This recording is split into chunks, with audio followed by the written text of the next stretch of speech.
Right, comics. I've drawn a fair few of them in my time. Not as many as some, of course, but a few. And I used to be in quite a good habit of drawing them on a regular basis. To form this habit, I started drawing lower quality comics, I must admit, and I often spent more time writing them than I did actually drawing them, which you should probably spend always a long time writing them anyway. But I usually drew around about a 3-panel comic. But recently I have realised that many of the things that I'm trying to convey can be distilled into a single panel. And brevity being the soul of wit, I thought that might be a good idea. So I'm going to be drawing this thing. If that's all you wanted to see, you don't have to watch the rest of the video. Oh look, a comic. So for the line art, I'm doing it on paper, because I find doing line art digitally completely uninspiring. I have no idea why. So first I'll do some penciling. I'm just penciling with a Staedtler 925 metal pencil. It's a nice pencil. And then I will be inking with some rotoring technical pens, which are a joy to use, but are completely and utterly frustrating as well. They're a real joy to use when they work, but sometimes they don't. I talk about this in another video. I'll put a link to it somewhere here. Now, the theme I'm trying to express in this comic is a theme I've explored many times before in my other comics, and that is, if you're not paying for something, then either someone else is or you are, in a way that you may not be realizing. Yes, I've noticed a current trend where I'm always thinking about drawing things which are to do with the current or maybe future dangers of technology. Because, well, historically, as soon as we discover something, we get all rather excited, don't we? And we basically exploit it to its maximum potential or whatever before we realize how dangerous it actually might be. Like X-rays, for example. When X-rays were first discovered 100 and something years ago, I think one of Thomas Edison's assistants were killed by it due to, lack of safety measures, high intensity stuff. He didn't want to play with them. He didn't seem to want to play with them after that. No. But even though that happened, decades and decades afterwards, people were using X-rays for really frivolous things, like seeing if a child's shoe fits or something. There would just be a portable X-ray machine at a shoe shop, completely unshielded. You could just stick your foot under it and get bombarded with X-rays. Then they could develop the film and see if the shoe that you're wearing fits. I mean, what were they thinking? Just wiggle your toes, really. I think that might have been in the 50s sometime, or I'm just going off by memory. I'll just correct myself and put little comments on the screen. A similar thing also happened with ionizing radiation as well, believe it or not.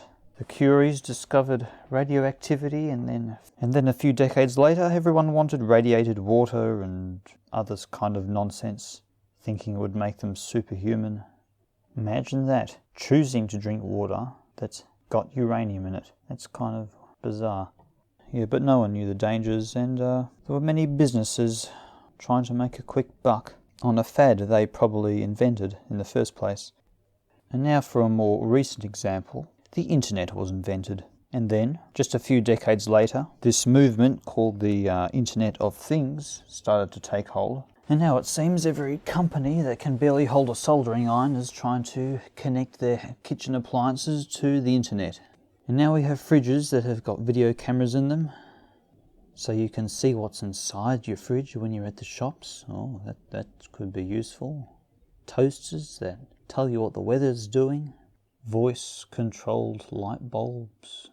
Okay, let me just look up some crazy, ridiculous Internet of Things devices. Let's see what we've got here. Yes, pointless Internet of Things. Okay, here we go. What? That makes no sense.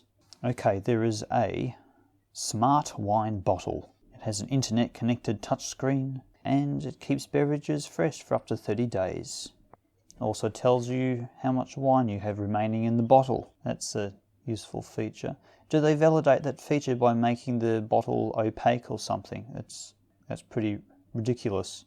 Okay, someone's tried to invent a pair of underwear here that can monitor your heart rate, posture, hydration and stress levels. There's so many things I could say about that, but I'm not going to. I found something else here. Someone's made a toothbrush that's filled with some kind of artificial intelligence. It collects data about the user's brushing habits, and it also gives them advice or something or about brushing. Oh, dear me. People need to be managed for anything these days, I don't know.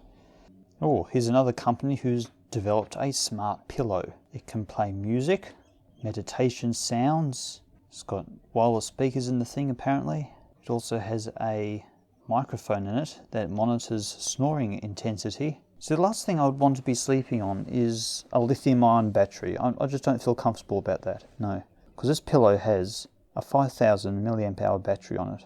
Why would you want that?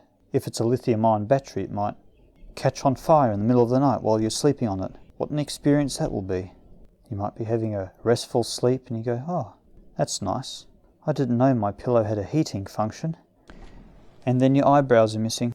Anyway, my point is that we've filled up our houses full of hyped up junk, basically, that's connected to the internet, made by companies that probably have quite poor internet security standards.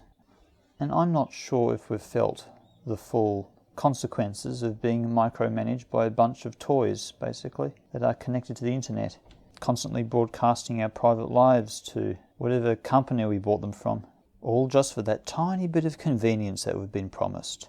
When really, most of the time, all you had to do was just not use the x-ray machine and wiggle your toes in the end of your shoes to see if they fit. Anyway, I've rambled on enough about that. Then I decided to colour. Yes, I scanned my line art and I decided to colour it in digitally with my favourite drawing program, Critter.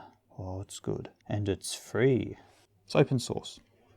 Now the brush I decided to use to colour this in is basically just a brush that has only a pressure setting adjusted on it. So it just goes from really, really fine to absolutely massive. It also turns into a giant pixel when it's massive, which I think is a cool effect for some things. A great big square. And I just kind of pick out colours and I block them in. I used to completely colour in something and then add another layer over the top and then put just a shade in that second layer. But what I find looks a lot better is just picking a slightly darker or lighter version of that colour and then just painting it in the same layer. It just looks more vibrant. Not that this looks very vibrant. I've done better, and I will do better next time. So every time I do something imperfect, I just got to remind myself that I'm a finite being and I don't have an infinite amount of time to polish it up. I just got to keep on making stuff. Perfection is the enemy of the good. That's the old saying, isn't it? Yes. Anyway, I think I've done it. Yep, that's it. I finished it. Completed. Like this video. Done. I'm not good at finishing videos though, and I'm not good at starting them, but I think I might just go by.